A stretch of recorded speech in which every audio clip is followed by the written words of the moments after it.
Now he's having his way with my hand. Oh, he is too. You're not jealous, are you, Chris? No, I've never seen him do it before. I've never, ever seen a bird do that before. It's just bizarre.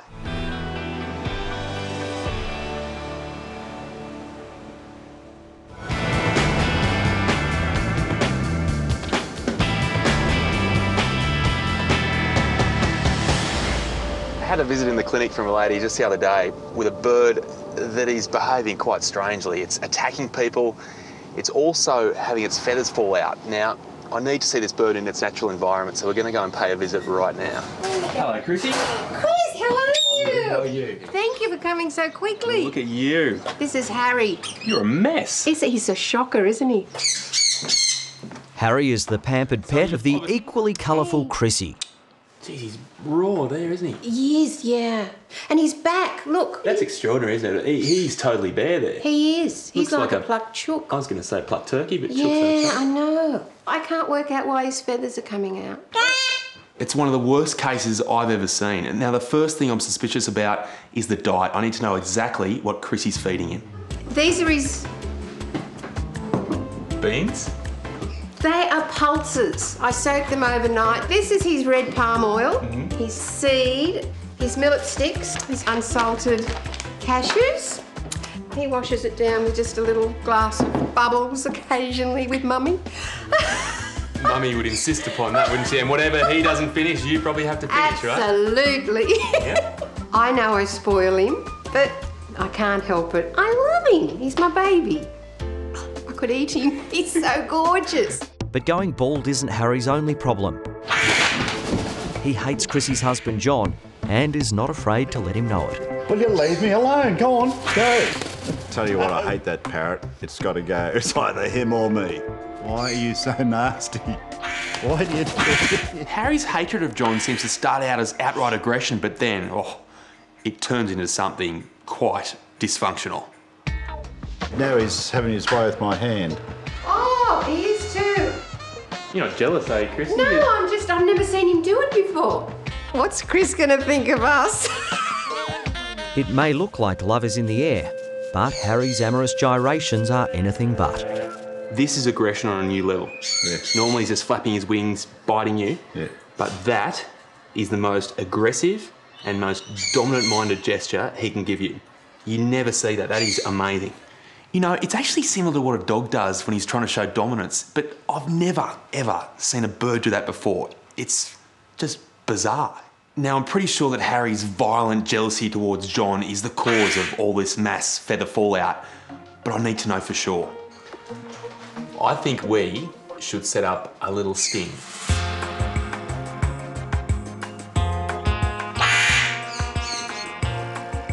Okay, so we're almost ready to go. The camera's set up. Yep. One final request. Yes. Just a little hug, a little kiss, and then we leave. I'll explain later. In front of Harry. In front of Harry. Darling. Oh. Oh. This is going to send him into a frenzy. Bye, Harry. Hi, Harry. Bye. I feel so bad we're playing a trick on Harry, but we've got to find a solution. I mean, if we don't, he's going to be completely bald. Bye, Harry. Hi, Harry. Bye. Harry, we're back. Feathers. Oh, my God. Well, let's find out. We've got the camera. So come on over here and let's have a look at what we've found. So we've just left the house. And he's at home alone. Ooh. And there he goes. Right there.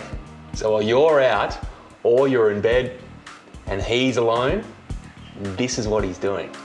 Harry is the total attention seeker. This is self-mutilation for the sympathy vote. He's doing it to himself. He's pulling the feathers himself. He's pulling his own feathers out. Why? So why is he doing it? Why? He's that frustrated that he's got nothing else to take his frustration out on apart from himself. You two are more than just friends. Why'd you do that? In his eyes. He's in love with me. He's in love with you. But he doesn't want to have sex with me. No. Whenever he's not with you, Right. you're with John, his competition. And he's smart enough to know that. He can tell a male from a female Right. using his sense of smell. Don't even try it. Don't even try it. The question is, how do I stop it? I can't be with him 24/7, can I? I can't take him to bed with me. I can't take him shopping with me. What do I do?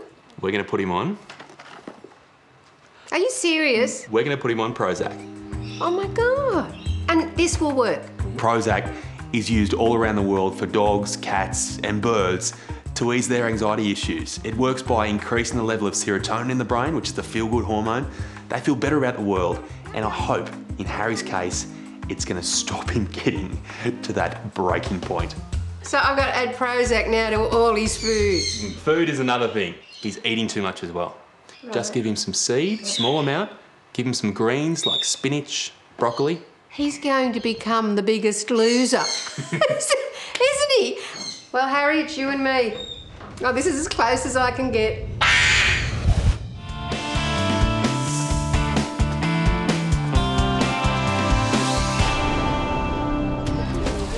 Give him that. At the Australian Reptile Park, General Manager Tim Faulkner can sense trouble in the busy picnic ground. Here's our lunch. Quick, eat it, Eli, otherwise he might come and get yours too. We get loads of positive feedback about the park, that people have had a great day, liked engaging and being interactive, hands-on with animals. The problem is that lately, some of the emus have started getting a bit too inquisitive. Go away, go. Particularly when there's food around. That was my lunch. They're stealing hot chips, taking sandwiches, scaring, terrorising kids, pecking ears, trying to steal jewellery. Go away. I know who the troublemakers are. What are you doing, mate? What's your lunch there? Hey, stop that, mate, sorry. No. Hey, he's okay. He wants food. The troublemakers are emus, 3 of them. They're at an age where they're bold and they've been brought up around people, so they're just barging in and taking someone's lunch. Sorry, guys. Hey, out of here. Sorry. The worrying thing is that when they get so close, they are scaring little kids. That can lead to someone reacting and then the emu reacting, and it could go one step further and the emu knocks a small child over. That's pretty serious and we don't want that to happen. I've got to move them out now. They can't stay in here. It's busy and they're scaring people. Oh, he's at it again. What are you doing, mate? You're terrorising people. You need to go away, please, up here.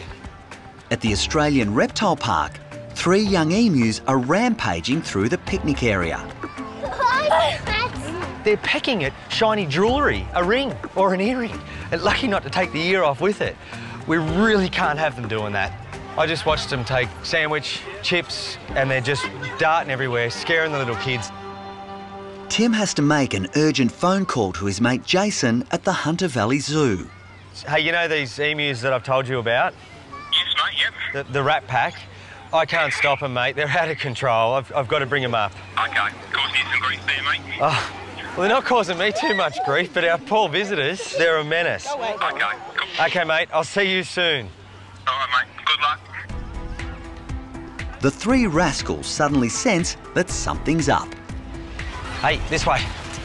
This way. This way. Come on, mate. I don't want you to go away, but you're being naughty. I really don't want to catch the emus with a park full of people, but they're not playing ball. If we try and grab one and it darts off, it could knock over someone. I don't want that to happen. Hey, out of there! What are you doing, mate? Go away.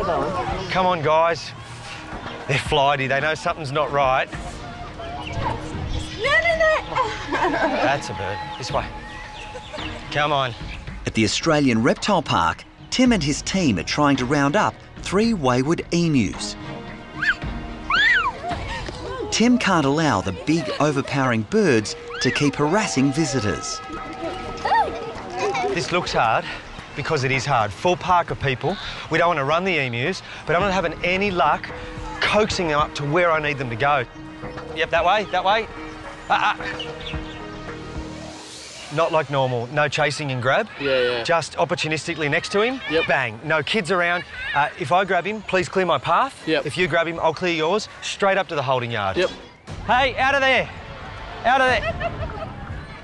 Now, emus, they're big. They're incredibly strong, and it's a very specific grab, so you've got to commit to it 100%. Once you get them, you lift them up, because if their feet can touch the ground, they're way too strong. They'll just push off and they'll break loose.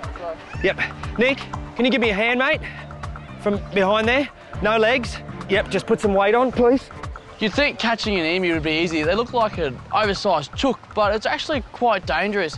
If you get in road of those big feet, they can break your leg, they can break your arm. So it's high stakes, because there's so many things that could actually happen. He's gonna kick. Here he goes.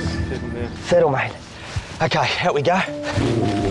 At the Australian Reptile Park, Tim has his hands full. You right, Tim? I've caught the first emu. The problem is, I've got 100 metres to walk, and he kicks and he kicks. Just make sure those legs can't hit anything. He's trying to relocate 3 troublesome emus. 1 sec, I still need a hand. I've slipped. But they're not going anywhere without a fight. So the emu itself isn't so heavy, maybe 25 kilos.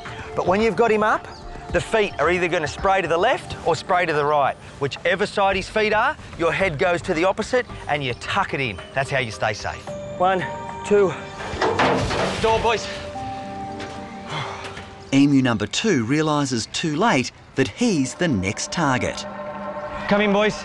Come on, mate. He's almost there. It saw what's going on, and it's like, I don't want to be picked up, so it's just easily made its way to the gate. That's it. Hey, well done, Gates. We just simply close the gates behind it, corral it up to the holding area, in the back of the truck. 2 down, 1 to go. But emu number 3 is ready for action. That's it, mate. Just put your arms out a little. Yep, in you come. The first 2 emus were easy, but this last one has seen his mates go, and he's a bit flighty, which makes him harder to catch. But this is all about finding them a beautiful home in a big paddock where they can roam free and not terrorise people. Okay, you come over this side, mate. Block him. Push in, push in, push in, push in. Push in, grab it. Oh, got him. Where are the legs? You all right? Yep, that's okay. Okay. Let's go, gate, please. So Kyle, come in behind me and just cuddle me, mate. Put your arms around the emu and pull him in tight. Legs coming on your wrist. People make the mistake of thinking, grab the legs and I'll stop them from moving. Worst thing you can possibly do, because it gives the emu leverage, and then he's going to be pushing back against me. I'll drop him. Good, good, good, good. Go for it. Go, go, go, go, go, go, go, go. Okay. Well done, mate. The rat pack's in the trailer. Job well done. It's on your leg, mate. I don't know who's better off, me or him. Not nice, and it was all warm. I want to get going straight away. It's time for them to go to their new home.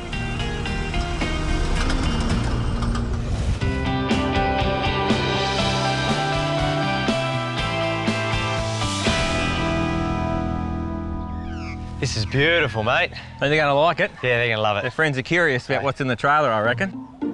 At the Hunter Valley Zoo, Tim is hoping owner Jason and the other residents can sort out his 3 troublemakers. The emus are not going to get any packed lunches or flash jewellery to pick out at Hunter Valley Zoo, but they're on a nice, lush acreage. They can stretch their legs and walk around on the grass, and even better, they've got a few older adult emus to educate them on how to behave instead of being the delinquents that they have been at the reptile park. So this is it? Yeah, mate. Okay, what I'm going to do is just open this door. Yep. And we'll hang over there. Yep. And hopefully they just walk out. Sounds good, mate. Okay. Join the others.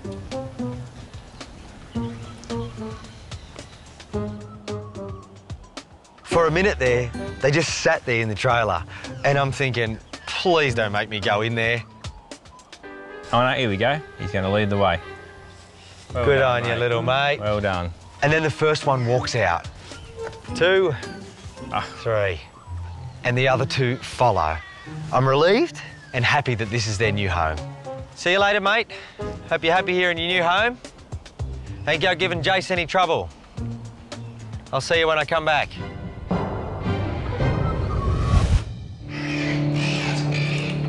Good boy. How long's he had it on there for? It's been about an hour. Harry the Parrot is making an after-hours visit to the Bondi Clinic. Somehow he's managed to get a gold bell wedged onto his beak. So you've been trying to get it off?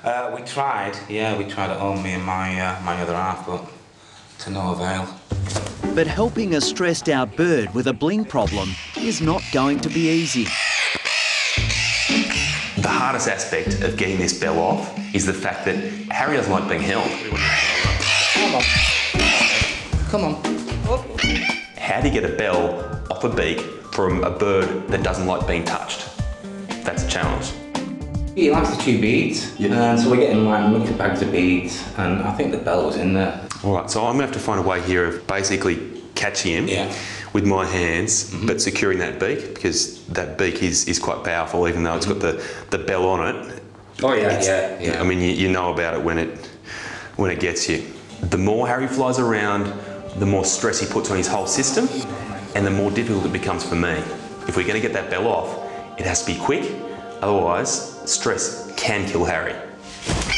This will be a tricky operation. Once the bell is dislodged, Harry could easily swallow it and choke. I'm just going to start by trying to lift up these little burrs here on the bell. Come on, Harry. No. Harry, don't swallow it. Don't swallow it.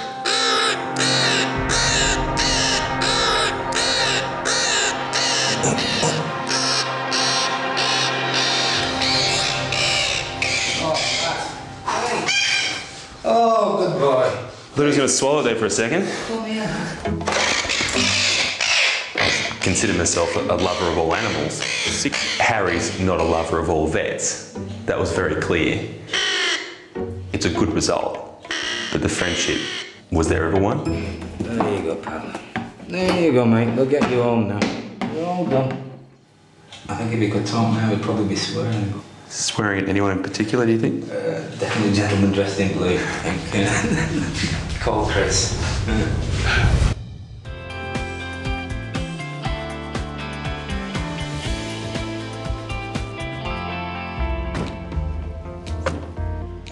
Big day today. Hope we don't get bitten. In Sydney, mobile vets doctors Alison and Audrey Shen have received a call out for a new arrival. We're going to see Douglas. He's a baby Labrador puppy. This is the second puppy vaccination. So we'll see how he goes.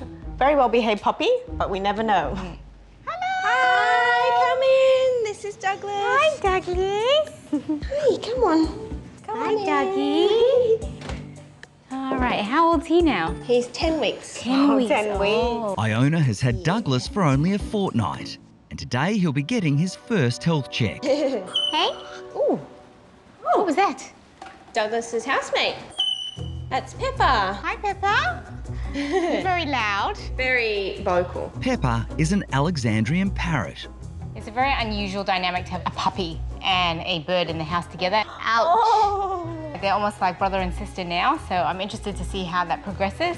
So do they get on? Yeah. Keeping a watchful eye over there, isn't she? Yeah, she gets a bit jealous. Oh, can we touch your brother then? 1 minute. She's very loud. And then I've got Douglas. I thought he would be a nice match for Pepper. Labrador's quite friendly, so they keep the household fairly alive. Hello, Dougie. All right, shall we have a look over you? The sister's here for support, look at that. Taking care of your brother. Let's have a listen to your heart, Dougie. It's all good. Chest sounds clear, heart's great. The ears are looking really good. That's good. Let's have a look at your eyes. Okay, nose. Any coughing or sneezing? No. Okay, and now we'll leave the nasty deed to Auntie Audrey. Uh-oh, Douglas. How come I always get the dirty work? I'm always at the butt end, aren't I? Auntie Audrey does the dirty business. Look what we're gonna do to your brother now. What do you think, Dr. Pepper? Oh, no. Oh, that's disgusting. He has been in places you don't want to know about. It's definitely a one-of-a-kind consult with Pepper on my shoulder. I feel like I've got a little assistance there. Supervisor. Just supervising everything, checking out the thermometer, making sure everything's all normal. Very cute. Sorry, baby. It's okay. Sorry, baby. Oh, I know. What are we doing, Pepper? 38.3 or normal. You don't want that, Pepper. It's been in your brother's bum. With Douglas's health check all good, it's time for his vaccination. So he's having the C5 today, which covers kennel cough. So you can go and play with your friends. Okay, you're gonna be a brave boy. It's a little mosquito bite. Little mosquito bite, baby. Be brave. Be brave. Good boy. Good boy. Good boy. And that's it, baby. Well what done. a brave boy. Oh, look what Pepper's done. Oh, did you poo on me? Bless the vet. Oh, Pepper. Hey? It's So gross. I get the bum thermometer taking and now I get poo on my shoulder. Why do I always get the good stuff? Now it's time to clip your nails, Pepper. You ready? Clip your nails. You don't now have we're to gonna do clip it. your nails. Oh, Oh, how are we gonna clip your nails now, Pepper? come back. She knows. Yeah. Okay, I need to be quick about this. Bit of a Onto teamwork the here. hands. Over with the towel. All right, sweetheart, I know. Let's have a look-see. The towel gives us a little bit more security with holding the bird. It helps keep the wings and the legs in close. It also can be used to cover their eyes a little bit so they don't freak out too much. Reduces the stress level. Yeah. Good Right girl. there, baby. It's okay. Good girl, sweetheart. One. Ooh, they're sharp, aren't they? Good girl. Okay, let's see the other foot now. Down, one to go. So trimming the nails is quite important, especially in the domesticated bird. Sometimes it can overgrow and dig back into the foot. Yeah. Or but they can have there's- problems perching onto their branches, so quite important to keep them nice and short regularly. Good girl. So this can be quite a stressful process for most birds. I mean, they're in a towel, they're almost a little bit upside down, so we want to make that as quick as possible and less stressful, so next time we can come back and do it again. It's more of a positive experience. Try and make it as positive as possible. Hang on, we've got a wing. Good girl. And we're all done. Good job. Well done, go team. Good job. Forgiven? Forgotten? So I love these kind of consults that we did today. You know, you've got two animals, a bird and a dog, and that dynamic's really cute. It's a bit of fun, it's a bit different. So And I think that's why they need a mobile vet, because it's can you imagine bringing all those animals to the hospital and all of them climbing all over each other, being quite stressed. Yeah. So it's perfect. We Yeah. love doing these consults. And we're off. That's a wrap.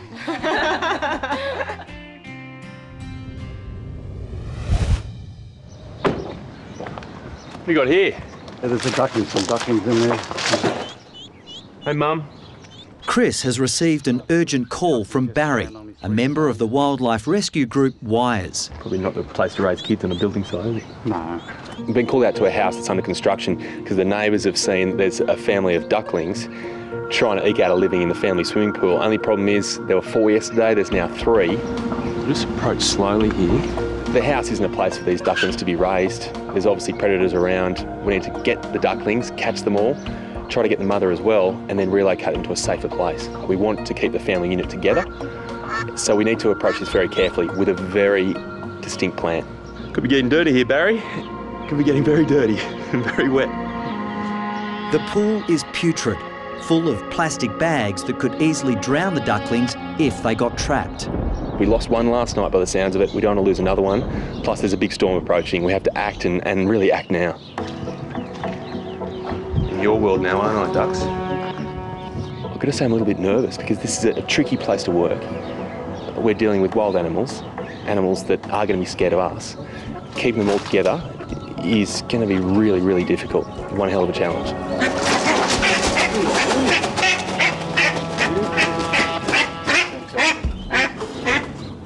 The mother is now secure in the holding cage. That's supposed to be the trickiest part over. But the ducklings are showing no signs of coming quietly. Come to Uncle Chris. Good friend of your mother's. Come on. You're getting fast. Maybe if I heard from this way, Barry, and you catch at that end. Come on.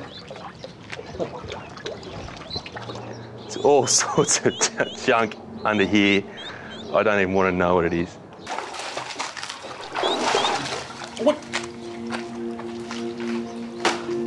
We've been really successful in grabbing 2 of the 3 ducklings, but There's one still in there that thinks it's a Red October.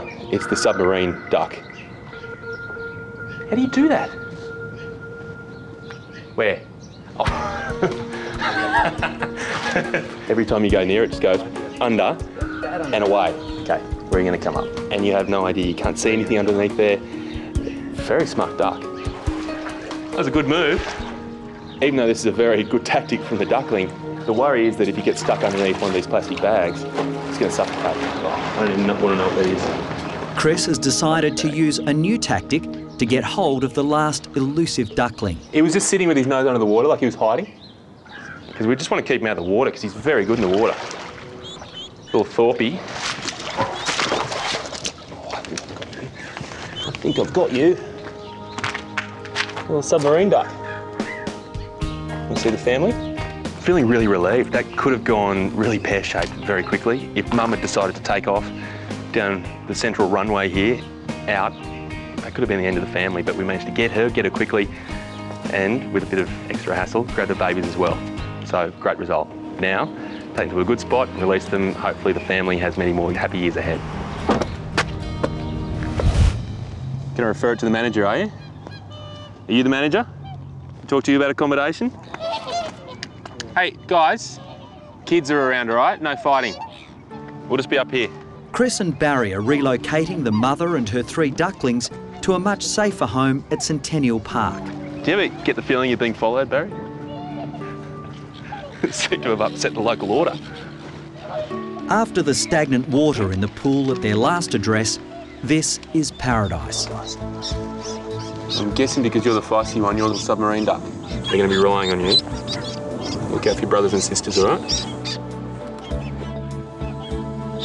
Okay. You go out there now and you enjoy yourself, okay? Stay safe.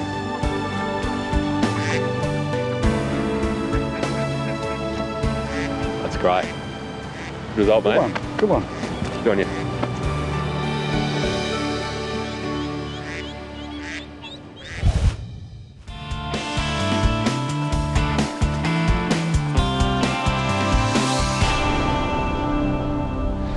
Surprise, she's popped an egg. Hey, look at that. How long's that been there? I know, I wasn't there yesterday. Well. At the Australian Reptile Park, General Manager Tim Faulkner is checking out a commotion in the cassowary enclosure. Cassowaries are really cryptic birds and not much is known about them in the wild or in captivity. So when an egg turns up in a yard, it's a bit of a surprise to say the least. Tim knows the egg will be infertile. Cassowaries are the same as chickens. Unless they've mated with the male, the egg is infertile. It has a yolk, white, but no little chick will ever grow. But the egg is a promising sign. We've had the female for 5 years. First egg she's ever laid. This proud girl is ready to mate. And how's she? Mate, she's prancing around. She's making herself nice and big. First things first, let's go in and let's find out what she's going to do. I think she's going to be cranky. I think she's going to be cranky too. Settle down. Hey, settle down. Not only are cassowaries arguably the world's most dangerous bird, but they recognise the uniform and they hate us. Every time you enter a cassowary yard, it's potentially dangerous. Their feet and those claws can rip you apart. Oh, settle down, big girl.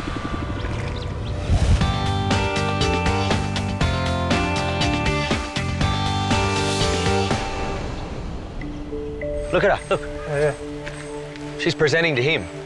At the Australian Reptile Park, the female cassowary is suddenly putting on a rare display.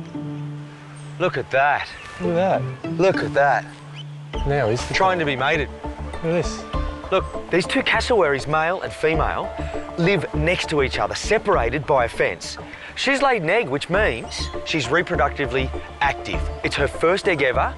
We need to have a look at that egg, check the yard out, and then let them do their thing. Put them in together, stand back and observe. We have to get in. Of all the animals in the park, she's one of the most dangerous. Even though she's standing still, they go from 0 to 100 in a second.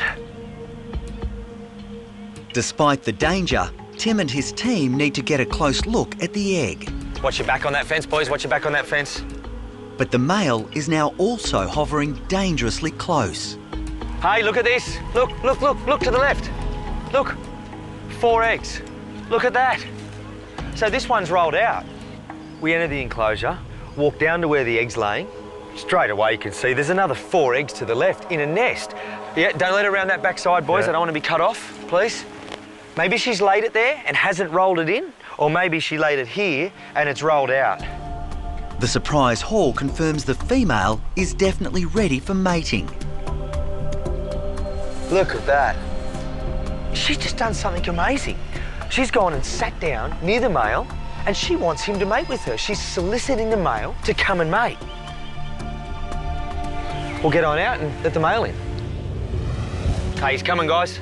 At the Australian Reptile Park, it's time for the eager young male cassowary to be introduced to his feisty female neighbour. Keep it there, Mike. Just push him back a bit, mate. Push him back a little bit. Just watch out. His aggression could go through the roof right now. Tim and his team are on high alert. Get ready here, because when they start running, they're going to run really fast and not pay attention to us. So just get ready for that. OK, that's far enough for us, boys. So let's just hold a line here. Breeding cassowaries in captivity and knowing how to breed cassowaries in captivity is now critical. There are less than 1,000 cassowaries in the wild, and that number is steadily decreasing. If the cassowaries were reliant upon the captive population for their survival, at this point in time, we don't know enough. We're not very good at it, but we're learning. And exercises like this and successful matings mean we know how to do it, and if we need to secure the species in captivity, we can. Tim is anxious to see this pair succeed, but so far it hasn't exactly been love at first sight. Mate, just watch her. She's up on her toes. I can see how revved up she is. Last time this exact pair were introduced, the male got the female into a corner. He's almost half her size, and he just kicked 1, 2, 3, 4. Hey, settle down, you. We had to get in, break it up, separate the cassowaries, and that's terrifying, and then push the male back into a separate yard. OK, now he's here. Let's back up a bit. Let's give him a bit of space, boys. Yep, quick mark. This time, Tim and the team are poised and ready to intervene at the slightest sign of aggression. This could still turn into a fight. The signs here are really encouraging, but last time and times before, I thought things were going well, and it very quickly turned nasty. The mating's interesting, but if we see a fight, we're in there and we're separating. Yeah, she's taking him for a walk now. He's picked up the pace now. He's right on her tail. Good signs. Here he comes. At the Australian Reptile Park, Tim and his team are anxiously watching a pair of cassowaries, hoping they can mate safely without a fight. Last time, at about the 15-minute mark, we had a kickboxing match on and we had to separate. That's a boy. All's calm. Despite their history of aggression, their courtship seems to be going smoothly. Not a lot's known about cassowaries, and in particular, their mating ritual, but what we do know is that the female solicits the male. She'll begin to walk, fluff her behind up, and indicate that she wants to be mated with. She's twice his size. It's no wonder he's a little intimidated. As the birds circle each other warily, the keepers can't let their guard down. Cassowaries don't get the reputation of being the world's most dangerous bird for no reason. This could still go pear-shaped, so essentially, we never relax in this situation. We've left them in there, and it's going well. They're both calm, and they're courting. So the female is leading the male around, and he's now hot on her heels. He's zigzagging behind her. Suddenly, the female makes her move. She's going to do it. The female cassowary has stopped her prancing and is sitting. It's an open invitation for the male to begin mating. That's exactly what we're after. They're mating right now. That's the male on top. And the female's just gone and sat down. First time I've ever seen it this close. And a far cry from last time's fight. And it's amazing how such an aggressive bird can be so gentle. And now he's preening her. I'm so happy with how today went. There was Mike, Nick, Obi and I, and for all of us, as keepers, we love our animals. And to see that is something we've never seen before, may not see again. Hi, I'm Dr. Danny Busek. If you love our show and want to see more amazing stories from the Bondi Vet team, just hit the subscribe button. Click that little notification bell and we'll see you for our next video.